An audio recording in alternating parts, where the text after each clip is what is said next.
بزرگوں اور دوستوں، ملت اسلامیہ کے نوجوانوں،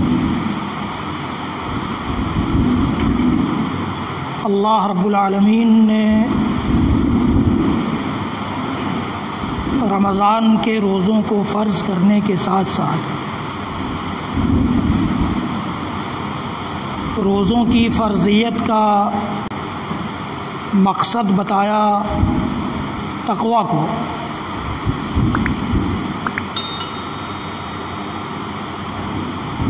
اس سے پہلے کے 2 جمعوں میں نے آپ کو بتایا ہے کہ تقویٰ ایک ایسی چیز ہے جو رب العالمین کو اپنی ساری عبادتوں میں درکار ہے،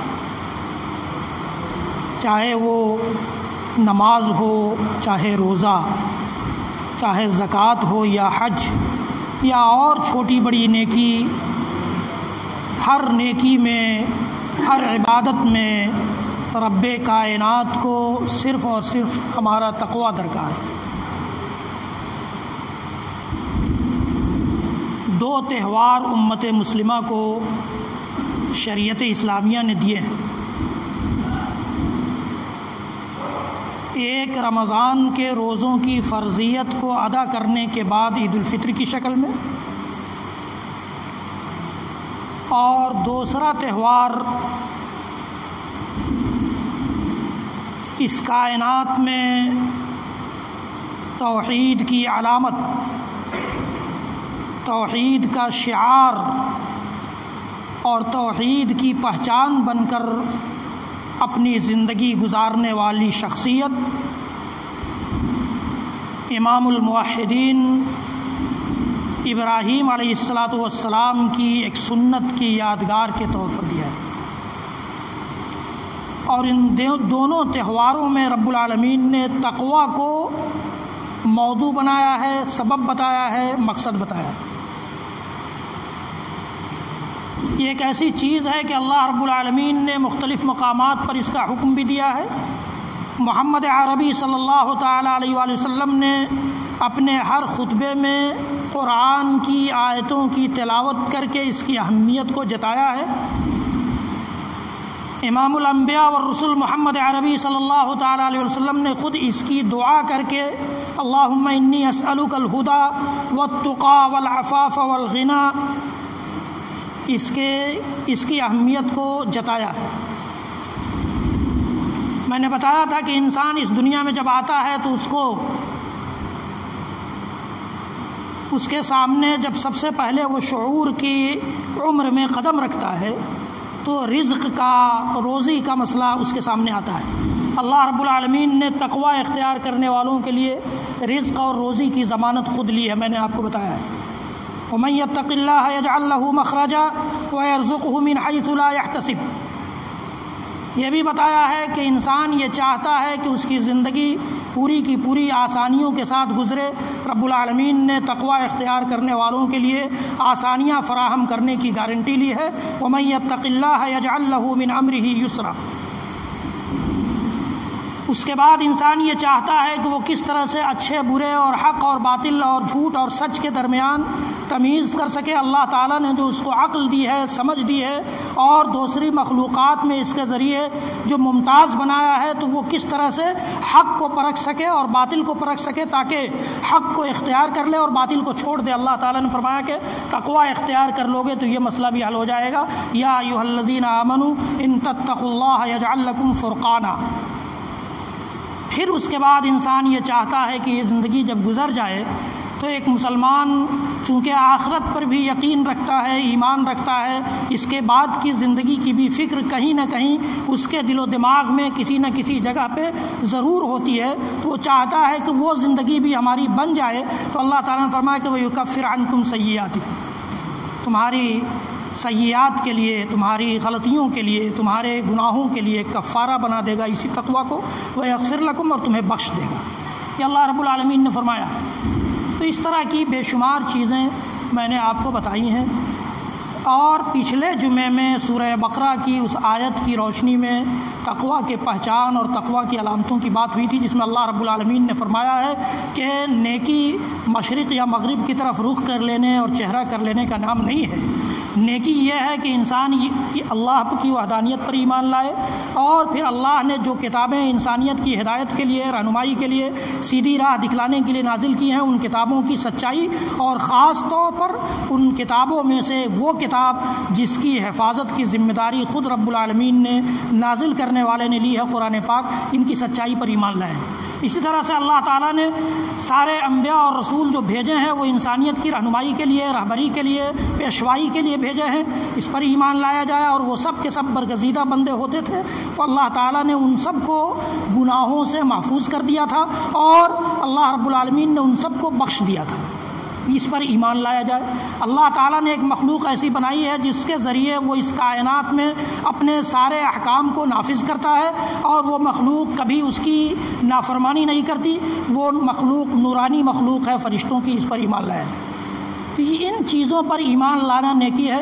اسی طرح سے اللہ رب العالمین نے فرمایا کہ اپنے پسندیدہ مال کو اللہ کے راستے میں خرچ کرنا، اور اپنے قرابت داروں پر خرچ کرنا، یتیموں مسکینوں پر خرچ کرنا، گردنوں کے آزاد کرانے پر خرچ کرنا، مانگنے والوں پر خرچ کرنا، نہ مانگنے والے مسکینوں پر خرچ کرنا، یتیموں پر خرچ کرنا، یہ بھی تقویٰ کی ایک پہچان ہے، علامت ہے۔ اس آیت میں اللہ رب العالمین نے یہ بھی بتایا۔ اللہ رب العالمین نے بتایا کہ نماز قائم کرنا بھی تقویٰ کی علامت ہے، زکوٰۃ کی ادائیگی بھی تقویٰ کی علامت ہے، اور ایگریمنٹ اور معاہدہ کر لینے کے بعد اس سے مکرنا نہیں، اس کا انکار نہ کر دے آدمی، اس کے خلاف کوئی قدم نہ اٹھائے، یہ اللہ رب العالمین نے تقویٰ کی علامت بتائی ہے۔ والموفون بعہدہم اذا عاہدوا، اور ہر حال میں، چاہے تنگی کی حالت ہو، چاہے آسانی کی حالت ہو، صبر کو اختیار کرنا بھی تقویٰ کی علامت ہے، اور جنگ کے وقت بھی صبر کی راہ اختیار کرنا تقویٰ کی علامت۔ یہ اللہ رب العالمین نے فرمایا کہ یہ ساری علامتیں تقویٰ کی ہیں۔ جس بندے کے اندر تقویٰ ہوگا وہ اس کے اندر یہ ساری علامتیں خود بخود آ جائیں گی، یہ علامتیں پیدا ہو جائیں گی۔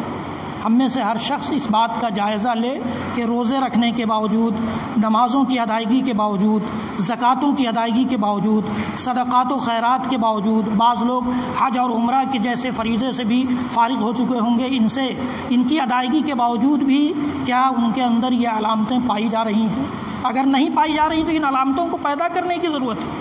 یہ نہیں کہ ہمارے اندر یہ علامتیں نہیں پائی جاتی، ہم کو کیا ضرورت ہے نماز پڑھنے کی، ہمیں کیا ضرورت ہے صدقہ اور خیرات کرنے کی، ہمیں کیا ضرورت ہے زکوٰۃ دینے کی، ہمیں کیا ضرورت ہے کوئی نیکی کرنے کی۔ نہیں، نیکیاں آپ کریے اور اللہ رب العالمین سے تقویٰ کی بھیک بھی مانگیے، جس طرح سے ہمارے اور آپ کے امام، اس کائنات کے امام، سارے نبیوں اور رسولوں کے امام احمد مجتبیٰ محمد مصطفیٰ رسول اکرم صلی اللہ تعالی علیہ وسلم نے دعا کی، اللہم انی اسألک الہدی والتقی والعفاف والغنی۔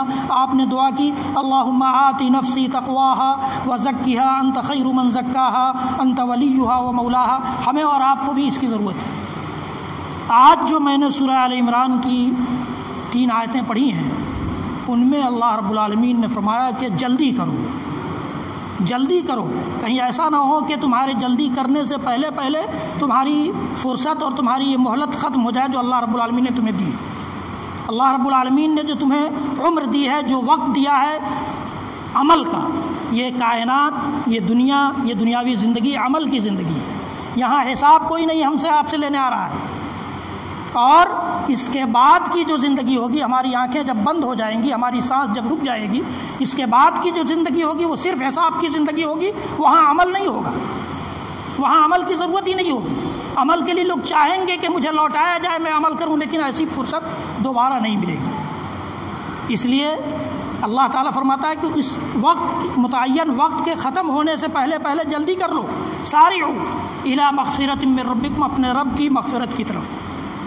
رب کی مغفرت کا دروازہ کھلا ہوا ہے، اب کون جلدی سے اس دروازے تک پہنچتا ہے؟ اللہ رب العالمین اس بات کا حکم بھی دے رہا ہے کہ دیکھو تمہارے لیے دروازہ کھلا ہے، رب کی مغفرت کی طرف جلدی کر لو، وجنت، اور جنت کی طرف بھی جلدی کر لو۔ رب کی مغفرت اور جنت یہ لازم ملزوم ہے، مغفرت ہوگی تو جنت ملے گی۔ اللہ کے رسول صلی اللہ علیہ وسلم دعا کرتے تھے، اللہم انی اسألک الفوز بالجنہ والنجاۃ من النار۔ اللہ، میں کامیابی چاہتا ہوں، جنت میں داخل ہوں۔ ہونے کی اور جہنم سے نجات پانے کی۔ جنت میں داخل ہونا، جہنم سے نجات پا لینا، یہ کامیابی ہے۔ یہاں سمجھ میں آئے نہ آئے، لیکن آخرت میں یہ بات سمجھ میں آئے گی، آخرت میں سمجھ میں آنے والی بات ہے، اور اللہ کے نیک بندوں کو اس دنیا میں بھی سمجھ میں آ جاتا ہے۔ تو اللہ کے رسول صلی اللہ علیہ وسلم دعا کرتے تھے کہ جنت میں داخل ہونے کی کامیابی اور جہنم سے نجات پانے کی کامیابی چاہتا ہوں، تجھ سے مانگتا ہوں۔ اللہم انی اسألک الفوز بالجنہ والنجاۃ من النار۔ اللہ کے رسول دعا کرتے تھے اللہم اجرنی من النار، اے اللہ مجھے آگ سے پناہ دے دے۔ اللہم اعتق رقابنا من النار، اے اللہ ہماری گردنوں کو آگ سے آزاد کر دے۔ یہ اللہ کے رسول صلی اللہ علیہ وسلم کی دعائیں ہیں۔ قرآن نے بہت ساری ایسی دعائیں سکھلائی ہیں جس میں سب سے آسان دعا ربنا آتنا فی الدنیا حسنہ وفی الآخرۃ حسنہ وقنا عذاب النار، اے ہمارے رب ہمیں دنیا کی بھلائی سے نواز دے، آخرت کی بھلائی سے نواز دے، اور ہمیں جہنم کے عذاب سے بچا لے۔ سب سے آسان دعا ہے، تقریباً سارے لوگوں کو یاد ہے، بچے بھی یاد کر لیتے ہیں آسانی سے، ربنا آتنا فی الدنیا حسنہ وفی الآخرۃ حسنہ وقنا عذاب النار۔ میں یہ عرض کر رہا تھا کہ اللہ تعالیٰ نے جگہ جگہ قرآن پاک میں اس بات کی طرف بلایا ہے، اس بات کی دعوت دی ہے کہ جلدی کر لو، تمہارا وقت بہت کم ہے۔ تمہیں لگتا ہے کہ 60 سال 70 سال کی عمر ہے، نوجوانوں کو لگتا ہے کہ ابھی کیا فرق پڑتا ہے، بڑھاپے میں نماز پڑھ لیں گے، روزہ رکھ لیں گے۔ نہیں، بڑھاپا تمہارا آئے گا بھی یا نہیں کون جانتا ہے بھائی۔ بہت سے نوجوان ہم نہیں دیکھتے کہ ہمارے درمیان آج ہے کل نہیں ہے۔ یہ اللہ تعالیٰ نے سب کے لیے کہا ہے، نوجوانوں کے لیے بھی، بڑوں کے لیے بھی، بوڑھوں کے لیے بھی، عورتوں کے لیے بھی، مردوں کے لیے، سب کے لیے۔ سارعوا الی مغفرۃ من ربکم وجنہ، جلدی کر لو، جلدی سے آ جاؤ، ہری اپ اپنے رب کی مغفرت کی طرف اور جنت کی طرف۔ کون سی جنت؟ کس جنت کی بات کر رہا رب العالمین؟ عرضها السماوات والارض، آسمانوں کی بڑائی ہم اور آپ جانتے ہیں، ناپا ہے کسی نے؟ زمین کی بڑائی کسی نے ناپی ہے؟ کوئی نہیں جانتا۔ اللہ تعالیٰ نے ان کو علامت بتایا، اپنی بڑی مخلوقات کی علامت بتایا، فرمایا خلق السماوات بغیر عمد ترونها والقى في الارض رواسي ان تميد بكم وبث فيها من كل دابة وانزلنا من السماء ماء فانبتنا فيها من كل زوج كريم هذا خلق الله فاروني ماذا خلق الذين من دونه۔ اللہ نے آسمانوں کو بغیر کھمبے کے بنایا، زمین ہل رہی تھی بنانے کے بعد تو اللہ نے میخیں گاڑ دی اس میں پہاڑوں کی تاکہ ہلے نہیں، بیلنس۔ وہی پہاڑ جب کبھی ڈسمس ہوتا ہے تو زلزلہ آتا ہے۔ وَأَلْقَى فِي الْأَرْضِ رَوَاسِيَ أَن تَمِيدَ بِكُمْ وَبَثَّ فِيهَا مِن كُلِّ دَابَّةٍ، اور ساری مخلوقات کو اس کائنات کی خوبصورتی کے لیے بسا دیا ہے، پھیلا دیا ہے اس کائنات میں۔ اور کہا کہ ہم پھر ایسے حالات میں بھی پھر ہم بارش نازل کرتے ہیں، اور اس بارش کے ذریعے ساری مخلوقات کے رزق کا انتظام کرتے ہیں۔ بارش ہی کے ذریعے، بارش نہ ہو تو جانور بھی بیچارے نہ کھا پائیں، ان کو بھی چارہ نصیب نہ ہو، انسان کو بھی نصیب نہ ہو۔ وَأَنزَلْنَا مِنَ السَّمَاءِ مَاءً فَأَنبَتْنَا فِيهَا مِن كُلِّ زَوْجٍ كَرِيمٍ۔ اللہ تعالیٰ نے چیلنج کیا کہ یہ اللہ کی مخلوق ہے، آسمان بھی، زمین بھی، اور زمین کے درمیان یہ پہاڑ بھی۔ هذا خلق اللہ فارونی ماذا خلق الذین من دونی، اللہ کے علاوہ دنیا میں جس معبود کو لوگ پکارتے ہیں، بلاتے ہیں، جس کے سامنے چڑھاوے چڑھاتے ہیں، جس کی پوجا کرتے ہیں، پرستش کرتے ہیں، کیا انہوں نے بھی کچھ پیدا کیا؟ دکھلائیں لوگ۔ اللہ رب العالمین نے چیلنج کیا ہے اسی آسمان اور زمین کو، یعنی اتنی بڑی مخلوق ہے یہ۔ اللہ تعالیٰ نے فرمایا کہ جنت کی چوڑائی آسمان و زمین کے بقدر ہے۔ آسمان و زمین کی، ایک انسان کو جو جنت ملے گی اس کو اندازہ نہیں ہوگا، اس کی نگاہ جہاں تک جائے گی وہ اسی کا قبضہ رہے گا، اسی کی حکمرانی اس میں رہے گی، اسی کی بادشاہت اس میں رہے گی۔ آپ تصور کیجئے اللہ رب العالمین اس جنت کی دعوت دے رہا ہے، اس کو کیا غرض پڑی ہے؟ وہ تو جس کو چاہے جہنم میں ڈال دے، کوئی پوچھنے جا رہا ہے؟ جس کو چاہے جنت میں ڈال دے، کوئی سوال کرنے جا رہا ہے اس سے؟ لا يسأل عما يفعل ہے، وہ فعال لما یرید ہے، جو چاہتا ہے کر گزرتا ہے، جو چاہے گا کر گزرے گا، کوئی اس سے پوچھنے نہیں جا رہا ہے۔ کسی کی جرأت نہیں ہے، ہمت نہیں ہوگی کل قیامت میں کہ اس کے سامنے اس کی اجازت کے بغیر زبان بھی حرکت دے سکے۔ یوم یاتی لا تکلم نفس الا باذنہ، کوئی ہستی، کوئی شخصیت دنیا میں لوگ چاہے جس کو جتنی بڑی ہستی مان لیں، کل قیامت میں اللہ رب العالمین کی بادشاہت کے سامنے کوئی ہستی نہیں ہے۔ قرآن کہتا ہے سورہ ہود میں، اس دن سے ڈرو جس دن کوئی نفس، کوئی جاندار بات کرنے کی ہمت نہیں کرے گا جب تک اللہ کی اجازت نہ مل جائے، اللہ کی اجازت نہ مل جائے۔ اللہ رب العالمین نے اس دن کے لیے یا اس دن کی کامیابی کے لیے ہمیں اور آپ کو دعوت دی ہے، اور ہم اور آپ غفلت میں پڑے ہوئے ہیں۔ سستی اور کاہلی ہمارا مقدر بن گئی ہے، ہمارا مقدر بن گئی ہے۔ ہم رب العالمین کی کسی دعوت پر کان دھرنے کے لیے تیار نہیں ہیں، رب العالمین کی کسی پکار پر کان دھرنے کے لیے تیار نہیں ہیں۔ اللہ رب العالمین ہر رات اس آسمان پر اترتا ہے اپنے عرش سے۔ اتنی بڑی ہستی جس کے سلسلے میں اللہ کے رسول صلی اللہ علیہ وسلم کی وہ حدیث مجھے یاد آ گئی، حدیث قدسی، کہ اللہ رب العالمین کہتا ہے کہ سارے انسان و جنات اور آسمان و زمین کی ساری مخلوق اللہ رب العالمین کا اقرار کر لے، اس پر ایمان لے آئے، اس کی فرمانبرداری کرنے لگ جائے، تو اس کی بادشاہت میں ذرہ برابر کمی نہیں آئے گی، ذرہ برابر بڑھوتری نہیں ہوگی، زیادتی نہیں ہوگی۔ سارے لوگ فرمانبرداری کریں، کوئی نافرمانی نہیں کرے، کوئی اس کا انکار نہ کرے۔ ہم تو دیکھتے ہیں کہ بہت سے لوگ انکار کرتے ہیں اور اکثریت نافرمانی کرتی ہے۔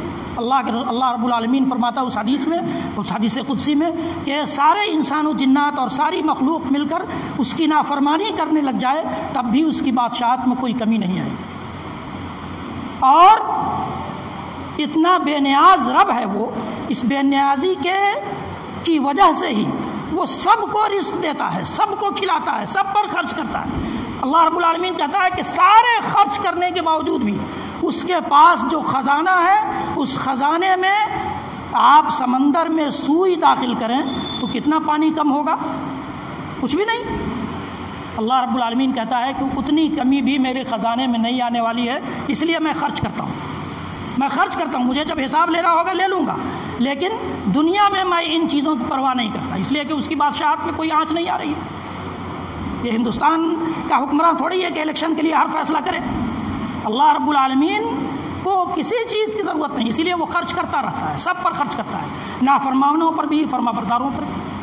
نافرمان بھی خوش ہیں، فرمانبردار بھی خوش ہیں۔ کبھی کبھی ہم دیکھتے ہیں کہ نافرمان ہی زیادہ خوش ہیں، اللہ کا انکار کرنے والے ہی زیادہ فیسلٹیز میں ہیں، ہم دیکھتے ہیں ہم اور آپ۔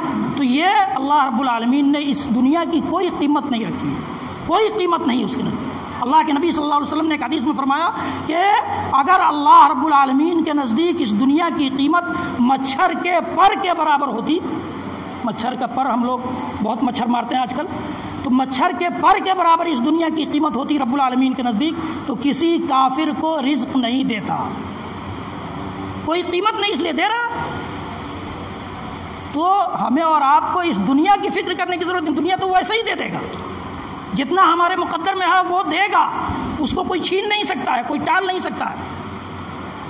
اصل مقصد ہمارا اور آپ کا، اصل ضرورت ہماری اور آپ کی وہ آخرت ہے۔ اللہ رب العالمین اس آسمان پر اترتا ہے رات کے آخری تہائی میں، 1/3 جو بچتا ہے رات کا اس میں، اور اتر کر خود آواز لگاتا ہے، حل من مستغفر فاغفر لہ، ہے کوئی مجھ سے بخشش مانگنے والا جس کو میں بخش دوں؟ حل من تائب فاتوب علیہ، ہے کوئی توبہ کرنے والا جس کی توبہ قبول کروں؟ حل من سائل فاعطیہ، ہے کوئی کچھ مانگنے والا جس کو میں نواز دوں؟ ہم میں سے کون ہے جو محتاج نہیں ہے اور اس سے مانگنے کی ضرورت اس کو نہیں ہے؟ ہر شخص کو ضرورت ہے، اور وہ کہہ رہا ہے، اعلان کر رہا ہے، لیکن پھر بھی ہم غفلت میں پڑے ہوئے، پھر بھی سستی میں پڑے ہوئے ہیں۔ اللہ رب العالمین نے فرمایا کہ وَسَارِعُوا إِلَىٰ مَغْفِرَةٍ مِّن رَّبِّكُمْ وَجَنَّةٍ عَرْضُهَا السَّمَاوَاتُ وَالْأَرْضُ، آسمان و زمین کی طرح سے اس کی چوڑائی ہے، اُعِدَّتْ لِلْمُتَّقِينَ، یہ جنت اللہ تعالیٰ نے تقوی والوں کے لیے بنائی ہے۔ یہ خطبے کا ٹاپک اصل یہی ہے، تقوی والوں کے لیے اللہ تعالیٰ نے بنائی ہے۔ کیا پہچان ہے تقوی والوں کی؟ اللہ تعالیٰ اگلی آیتوں میں بیان کر رہا ہے، الَّذِينَ يُنفِقُونَ فِي السَّرَّاءِ وَالضَّرَّاءِ، خوشحالی میں بھی بدحالی میں بھی اللہ تعالیٰ نے جو کچھ دیا ہے اس میں سے وہ خرچ کرتے ہیں، خرچ کرتے ہیں اللہ کے محروم بندوں پر، خرچ کرتے ہیں اللہ کے یتیم مسکین بندوں پر، خرچ کرتے ہیں اللہ کے کلمہ کی بلندی کی خاطر، اللہ کے دین کی نشر و اشاعت کی خاطر خرچ کرتے رہتے ہیں۔ الذین ينفقون فی السراء والضراء، پہلی علامت اس آیت میں اللہ تعالیٰ نے یہ بتائی۔ والکاظمین الغیظ، اور غصے کو پی جاتے ہیں، غصے کو برداشت کر لیتے ہیں، پی جاتے ہیں۔ اللہ رب العالمین نے یہ فرمایا۔ والعافین عن الناس، لوگوں کو معاف کر دیتے ہیں۔ واللہ یحب المحسنین، یہ تینوں علامتیں یا اس قسم کی علامتیں احسان کرنے والوں، نیکی کرنے والوں کی علامتیں ہیں۔ اللہ تعالیٰ ایسے ہی لوگوں کو پسند کرتا ہے۔ والذین اذا فعلوا فاحشہ او ظلموا انفسهم ذکروا اللہ، اور جس سے کوئی برائی ہو جائے، یہ تقوی والے لوگ وہ لوگ ہوتا ہے، ایسا نہیں ہے کہ ان سے گناہ نہیں ہوتا ہے، ایسا نہیں ہے، صحابہ سے گناہ ہوا ہے۔ انبیاء اور رسولوں کے بعد اس سرزمین میں سب سے برگزیدہ اور نیک ہستی، نیک جماعت صحابہ کی جماعت، ان سے بھی گناہ ہوئے ہیں، ان سے بھی نافرمانیاں ہوئی ہیں۔ اللہ تعالیٰ نے کہا کہ انسان کی فطرت ہے، یہ انسان کی فطرت ہے۔ کل بنی آدم خطاؤون وخیر الخطائین توابون، سارے بنی آدم، آدمی جس کو ہم کہتے ہیں، سارے آدمی، سارے انسان یہ غلطی کرنے والے ہیں۔ اللہ کے رسول صلی اللہ علیہ وسلم فرماتے ہیں، لیکن بہترین غلطی کرنے والے وہ ہیں جو غلطی پر ہٹ دھرم بن کر جمے نہ رہیں، غلطی پر مصر نہ رہیں، بلکہ لوٹیں اپنے رب کی طرف، توبہ کرنے والے ہیں۔ یہ بہترین اللہ کے رسول صلی اللہ علیہ وسلم فرماتے ہیں کہ دیکھو اگر تم گناہ کرنا چھوڑ دو گے تو اللہ تعالیٰ تمہیں ختم کر دے گا اور ایسی مخلوق پیدا کرے گا جو گناہ کرے اور اللہ رب العالمین سے معافی مانگے۔ تو اللہ تعالیٰ کو معافی مانگنا بہت پسند ہے، اس لیے ہمارے اندر اس نے گناہ کی صلاحیت رکھی ہے کہ ہم گناہ کریں گے اور ہمارے دل و دماغ میں شرمندگی ہوگی تو ہم اپنے رب کی طرف لوٹیں گے کہ ہم سے تیری نافرمانی ہو گئی، تیری معصیت ہو گئی، تو مجھے معاف کر دے، تو وہ بڑا خوش ہوتا ہے، بڑا خوش ہوتا ہے۔ توبہ کے موضوع پر آپ نے کئی خطبے سنے ہیں، تو میں یہ کہہ رہا تھا کہ اللہ تعالیٰ یہاں کہتا ہے کہ تقوی والوں کی پہچان، چوتھی علامت یہ ہے کہ جب کوئی برائی ان سے سرزد ہو جاتی ہے تو وہ اس پر باقی نہیں رہتے۔ والذین اذا فعلوا فاحشۃ او ظلموا انفسهم، یا اپنے اوپر ظلم کریں۔ اپنے اوپر ظلم سب سے بڑا یہی ہوتا ہے کہ انسان نافرمانی کرتا اللہ شریعت کا، اللہ کے رسول کا اور اللہ کا نافرمان بن جائے، یہ اپنے اوپر ظلم ہے، نہ تو اللہ پر ظلم ہے، نہ ہی شریعت پر ظلم ہے، اور نہ ہی محمد عربی صلی اللہ علیہ وسلم پر ظلم ہے۔ یہ ظلم اپنے اوپر ہے، اس لیے کہ ہم اس کے ذریعے اپنا بگاڑتے ہیں، اپنا نقصان کرتے ہیں۔ تو اللہ تعالیٰ نے کہا کہ جب کوئی برائی سرزد ہو جاتی ہے یا گناہ کر کے اپنے اوپر ظلم کر بیٹھتے ہیں تو ذکر اللہ کو یاد کرتے ہیں، فاستغفروا لذنوبہم، اپنے گناہوں کے لیے اللہ سے بخشش مانگتے ہیں، ولم یصروا علی ما فعلوا، اور اس پر اصرار نہیں کرتے، اس پر جمے نہیں رہتے ہیں اس گناہ پر، اس کو چھوڑ دیتے ہیں اور اپنے رب کی طرف لوٹتے ہیں۔ اللہ تعالیٰ نے فرمایا کہ اولئک جزاؤہم مغفرۃ من ربہم، یہی وہ لوگ ہیں جن کا بدلہ ان کے رب کی طرف سے مغفرت ہے، اور ایسی جنتیں ہیں جن کے نیچے نہریں بہ رہی ہوں گی، جن میں یہ ہمیشہ ہمیش رہیں گے۔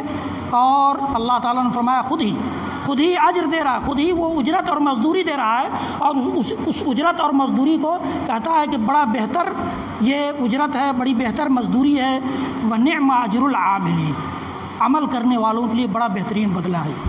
تو ہمیں اور آپ کو نیکیوں کو انجام دینے کے ساتھ ساتھ، عبادتیں کرنے کے ساتھ ساتھ اس بات کی بھی فکر کرنی چاہیے کہ ان عبادتوں میں اللہ کا خوف، اللہ کی خشیت، اللہ کا تقوی، اللہ کے لیے خلوص، اللہ کے لیے خشوع خضوع، اللہ کے لیے سچائی، اللہ کے لیے راستگی ہے یا نہیں۔